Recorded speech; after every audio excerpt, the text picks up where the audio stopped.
Across the world, headlines are erupting. Africa takes back its gold. The US is furious. But this isn't just about gold. It's about power, freedom, and the end of a global system that kept Africa chained for centuries. For decades, Africa's gold was the backbone of Western wealth. Every coin, every dollar, every ounce of Western luxury was built on resources extracted from African soil. But today, the game has changed. Mali, Burkina Faso, Niger, Zimbabwe, Ghana. One by one, African nations are saying, enough. They're cutting off Western corporations. They're nationalizing mines. And they're keeping their gold at home. The numbers are staggering. Over $2.4 trillion in gold reserves have been extracted from Africa over the last century, almost all shipped to the US and Europe. But now, African leaders are declaring that era over. President Ibrahim Traoré of Burkina Faso said it best. Our gold cannot continue to enrich others while our people suffer. And he meant it. Burkina Faso just seized control of foreign-owned gold mines and redirected profits straight into the nation's central reserves. Mali did the same, forcing foreign mining giants like Barrick Gold and B2 Gold to renegotiate their deals, giving the state a bigger share. Zimbabwe outlawed raw gold exports entirely, demanding all refining be done locally.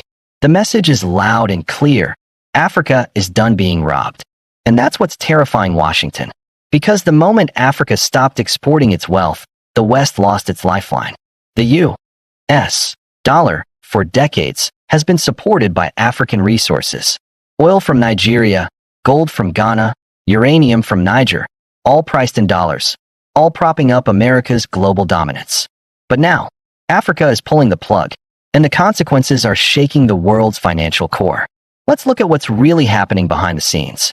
For years, Western powers built a financial empire around control, not just military control, but economic control. The IMF, the World Bank, they aid programs that looked generous on the surface but locked nations into debt traps. Every gold shipment, every barrel of oil, every ton of cocoa, priced, traded, and taxed under Western systems. But the new Africa isn't playing that game anymore. In 2023, a wave of reforms began across West Africa. Burkina Faso, Mali, and Niger, the Sahel Alliance, officially ended their dependence on the CFA franc, a colonial-era currency tied to the French treasury. They're creating a new, independent monetary system, backed not by the euro or dollar, but by gold reserves.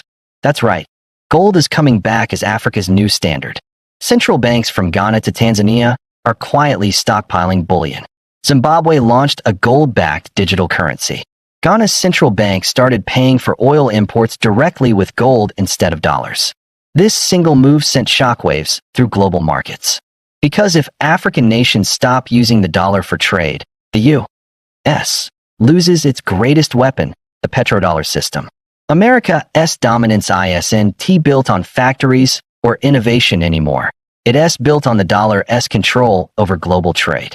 But Africa's gold revolution is breaking that control one transaction at a time. And it's not just finance, it's geopolitics. France is losing its former colonies. The US is losing its trade dominance. China, Russia, and BRICS nations are stepping in, offering partnerships instead of control. When the Sahel nations expelled French troops, they didn't collapse, they thrived.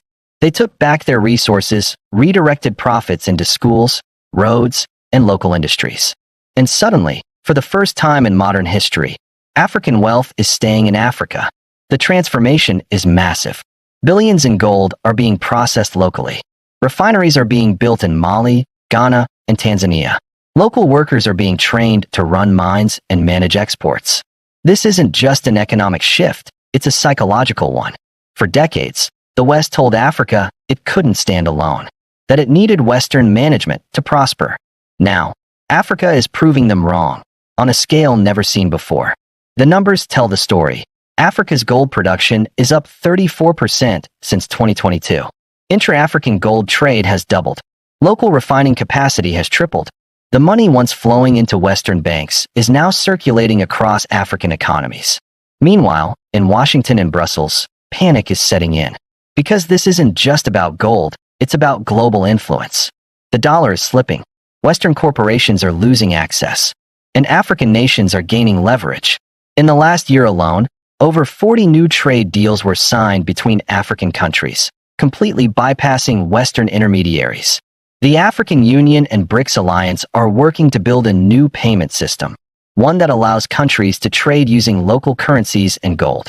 That means no more dollar, no more IMF oversight, no more economic colonialism. And here's the twist: Western nations can't do anything about it.